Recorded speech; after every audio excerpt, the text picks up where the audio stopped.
And I'm going to be honest, this is very, very important for the Dallas Wings because there is a obvious pick because you're not going to be great. Like, it depends. Sorry. There are two ways you go about this. There you go. The Dallas Wings literally just won the lottery for the 2026 WNBA draft, which means they've locked in the #1 overall pick. Now, here's the thing that makes this single moment so incredibly critical for them. They aren't just getting another top player. What they're getting is a shot at the very last elite modern big coming into women's basketball for at least the next 3 years. The choice they make with this selection is going to determine if this organization finally competes for titles or if they completely squander another opportunity of a generation. And it's because there are really only two paths they can possibly take. And just one of them truly makes any sense. Long term. They draft AZ Fudd as this complementary piece. Like, let's just say hypothetically, you manage to use the cap space and convince players, we're going UConn. And you manage to convince, you just go, you know what, Tina Charles, you come in as our backup. You're going to be our backup center. Fee, Stewie, Azare. We can afford every one of yous. We can afford all three of yous. So let's really get into the options that are on the table. For the Wings, it really comes down to one of two different strategies with this pick. Path #1 is to make a gigantic splash in free agency. They would have to persuade several All-Stars to sign with Dallas, and then they would draft a Saferd to be the final complementary piece to go win a championship right away. The second option is to come to terms with the fact that free agency may not pan out, draft Olivia Miles instead, and focus on building a sustainable long-term championship core around her and Paige Bueckers. Those are the only two realistic ways forward, and the decision is completely reliant on everything that happens from this moment until draft night in April. With this weird free agency, look, it's in Dallas, but I mean, it doesn't really matter where it is. Where it's going to be, it's going to be Connecticut and Dallas. Then you draft AZ. Any scenario where they're trying to build, you take Awafam. And Awafam with Paige Bueckers is going to be, like, long term, the only guard big combo that can compete with Caitlin Clark and Leah Boston.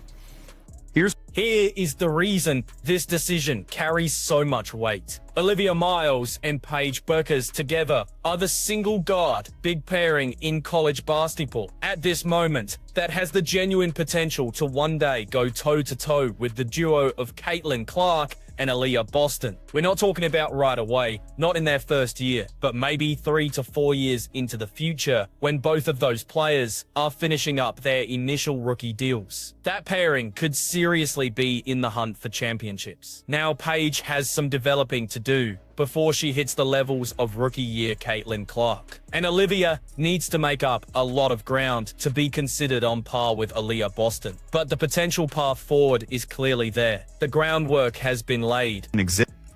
That's the best thing to do. When's the last time a WNBA team? When is the last WNBA team that won a title with a 6'7" center that couldn't move? When was that started? I'm just trying to think of bigs. 2021 Chicago Sky. I know they had Azare on their team, but I'm trying to think who's their starting center. Oh, it was Candace Parker, was it? Did Candace Parker start at center? Okay, so we have to address the major elephant in the room, and that is Dominique Malanga. There is a whole group of fans who believe the Wings should take her with that #1 selection. And I'm going to be completely blunt about this. The modern game has sprinted right past players in the mold of Malanga. She is 6'7", she lacks elite lateral quickness, and her performance as a senior has been surprisingly average. Seriously, When is the last time a WNBA title was won by a team whose starting center was a traditional non-mobile 7-footer? The Chicago Sky in 2021 had Candace Parker at center, who is a versatile and mobile player that can even shoot. And you can be sure the 2020 Seattle Storm didn't win with that kind of player either. But basically, these Lauren Betts players, they know better. They just got off McCown. Yeah, like I'm glad people are starting to figure this shit out. That like, it's not that Lauren Betts is bad, and it's not like she has the Tiara McCown attitude issues. It's that the game's moved past Lauren Betts. Not only that, she's been so average as a senior. She has been so average. The problem with a player like Malonga isn't a lack of talent. The real issue is that the WNBA itself has evolved to a place where her style of play is no longer optimal. The championship teams today are built around bigs who are capable of switching on defense, who can step outside the paint on offense, and who create spacing for everyone else. So when you see people pointing to her recent 5-for-5 shooting night against Southern University as proof that she's dominant, they are completely ignoring the context. Southern University isn't some powerhouse. They're just Southern. They are located in Baton Rouge, and they play in the Southwestern Athletic Conference. Using a game like that as a measure of her elite ability is kind of like praising a professional heavyweight boxer for knocking out an amateur. But if we're being honest, like, there's only two ways you go with this pick. You go with Alpha. If you don't bring in all these incredible free agents to win a title immediately, you bring in Our Fam, because Our Fam is the best prospects here. If you don't, or if you want to go develop a duo with this draft, you draft Our Fam, because I'm gonna be honest, there's no center in 2027 that's even close to Our Fam. So if the Wings strike out in free agency, if Dallas fails to bring in multiple all-stars, and if the top players just decide to re-sign where they are, then Olivia Miles immediately becomes the no-brainer selection. And this is the part that is absolutely vital to understand. There is no center prospect in the 2027 draft who is even in the same universe as Olivia's talent level. In 2028, there is no center prospect either, with the exception of Sarah Strong, and there's no way the Wings will have the #1 pick again to be able to draft her. And from everything we are seeing in high school recruiting right now, there is no big coming in 2029 who is even remotely close to what Olivia brings to the table. This is the 1 year, the one single opportunity to lock down an elite modern big. modern bit. You can count them on one hand. And modern bigs that are capable of playing in the WNBA and have the size, and have a huge size. There is, in my opinion, like, Aaliyah is 6'3", but she's got enough size. I do think she's got enough size for it. So if you're talking about true modern bigs, it's like Aaliyah, they don't have to adapt. Aaliyah, Paige. Let's just pause and talk about what a modern big actually is in the WNBA today. You can literally name them all on just one hand. We're talking about players who possess the size needed to protect the rim, the quickness to switch out onto smaller guards, and the offensive skills to stretch the court. You've got Aaliyah Boston, who at 6'3" has just enough size combined with incredible mobility. Ashore Wilson is basically the platinum standard for this position. Breanna Stewart kind of functions as a hybrid between a wing and a big. Nafisa Collier also perfectly fits this description. And maybe Aaliyah Edwards, if she can make her perimeter game more consistent. That's pretty much the entire list. It is not long at all, and Olivia Miles is projected to be the next name on it. Be on it. There are examples of players that could be, but like, there are so few. There are so few, like, players in the entire NBA or in WNBA that are our fam. There's a lot of 45. Not 45. Geez, there is significantly more 40% 3-point shooters. Fan, you have another tier of players who show the potential to grow into modern bigs down the line. For example, if Camila Cardoso can develop a much more reliable three-point shot, she could eventually get there. If Azzi Fudd can add a stronger interior presence to her game, she might fit, though she's truly more of a natural wing. There are a few examples of players who could possibly evolve to fit this description, but the number of prospects who come into the WNBA with all of those skills on day one is incredibly low. And that is exactly what makes this particular draft pick so incredibly valuable. Look, I think we'll know who's going to go number one based on free agency. I don't think we're going to know who's going to be number one based on this pick. We're going to see how they do in free agency. Like, if we see Dallas striking out on the stars, if we see most people going back to their normal teams or to their current teams, then absolutely we'll see them going for Alpha. Like, what they're not going to do is make a bunch of strikeout in free agency and then make a win now move and out Azzi Fudd. But they might make a win now pick if they do well in free agency.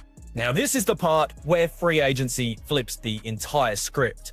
If Dallas somehow pulls off a miracle and persuades multiple all-star players to move to Texas, if they can actually land someone like Brenna Stewart, Aja Wilson, or Nafisa Collier, then the entire math changes. In that specific situation, you absolutely draft Azzi Fudd.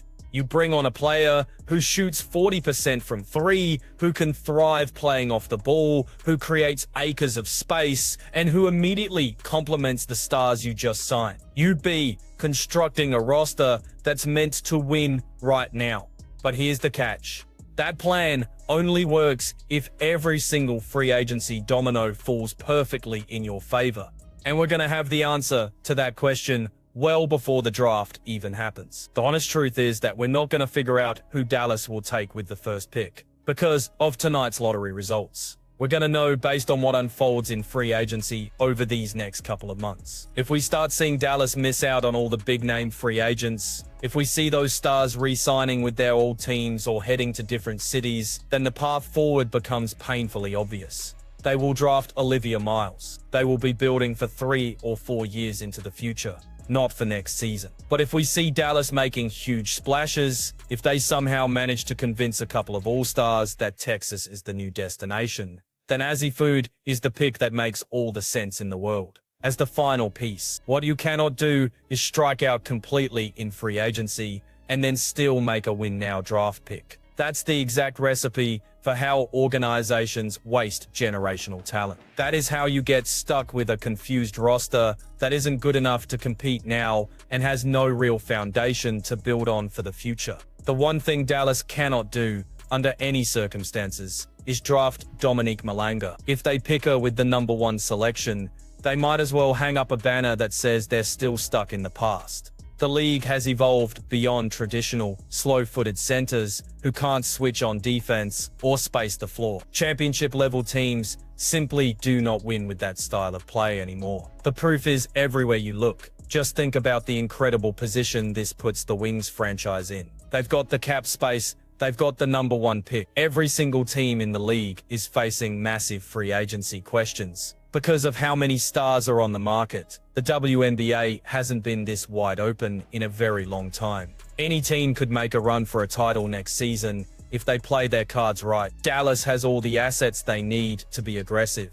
The real question is whether they can actually get deals done, and that brings us right back to the Olivia Miles versus Azzi Fudd debate. Olivia is the choice that represents patience. She stands for building something that is sustainable and can compete for several championships across a 5-year window. Azzi is the choice that represents urgency. She is about trying to win a title immediately with veteran stars and just praying that the championship window can stay open long enough to matter. Neither of those strategies is inherently wrong, but they each demand a completely different kind of supporting cast. You can't just draft Olivia and then put a bunch of aging veterans on 1-year deals around her. And you can't draft Azzi and then fail to bring in the established stars, which would leave her as the best player on a team that's rebuilding. The draft pick must align with the overall plan. What makes Olivia Miles such a special prospect is that she's not just a modern big who can handle everything on defense and stretch the floor on offense. She is also a player who can grow right alongside Paige Bueckers. They are both coming into the league together. They'll both be on 4-year rookie deals. Their developmental timelines match up perfectly. By the time they are both 25 or 26 years old and just entering their primes, they could form the foundation of a real dynasty. Now compare that with drafting Azzy and attempting to win with players who are already 29, 30 or even 31 years old. You might squeeze one championship out of that group. Maybe, but then what happens? Those veterans start to decline or they leave for other teams. And you're stuck with Azzy as your lone franchise player without a roster that makes any sense around her. That is the path to perpetual mediocrity. The other massive factor here is positional scarcity. There are way more elite guards in women's basketball than there are elite modern bigs. If you pass on Olivia Miles right now, when is your next chance to get a player with her unique blend of size, mobility, and skill? The 2027 draft has nobody close. The 2028 draft has Sarah Strong, but Dallas won't be picking number 1 again. The 2029 draft is just too far out to really know. This could be a once-in-a-decade kind of opportunity. Now contrast that with the guard position. You have multiple 40% three-point shooters joining the league every single year. You have plenty of ball handlers, shot creators, and defensive stoppers. The guard spot has depth. You can find quality guards in the middle of the first round, in the second round, or even as undrafted players, but true elite bigs, they are incredibly rare, and when you get a chance to draft one, you have to take it. So the question for Dallas becomes, what do they value more? The chance to win a title right away with a team built around veterans in Azzy Fod, or the opportunity to build something truly sustainable with Olivia Miles and Paige Bueckers as their foundation for the next 10 years? Because those are the only two options that are actually on the table. Everything else is just wishful thinking, or flat-out organizational malpractice. Pay close attention to what happens over these next 3 months. Watch where the big free agents sign. Watch to see if Dallas can actually convince any stars to come to Texas. That will give you all the information you need to know about who they're going to select with the number 1 pick. And it's going to tell you whether this franchise is actually serious about building a real championship contender, or if they're just trying to stay relevant. Because look, the number 1 pick is a gift. It is a chance to completely change the entire trajectory of your franchise. But that only happens if you make the correct choice. It only works if you align the pick with the plan you actually have, not the one you wish you had. Dallas has an opportunity to do something truly special. They have the money, they have the pick, they have the chance. The only question left is whether they are smart enough to actually capitalize on it. So, what do you all think Dallas should do? Should they push all their chips in on free agency and then draft Azzy Fod to be the final piece for a title run? Or should they accept reality, draft Olivia Miles, and build a championship core with Paige Bueckers that could dominate for the next decade?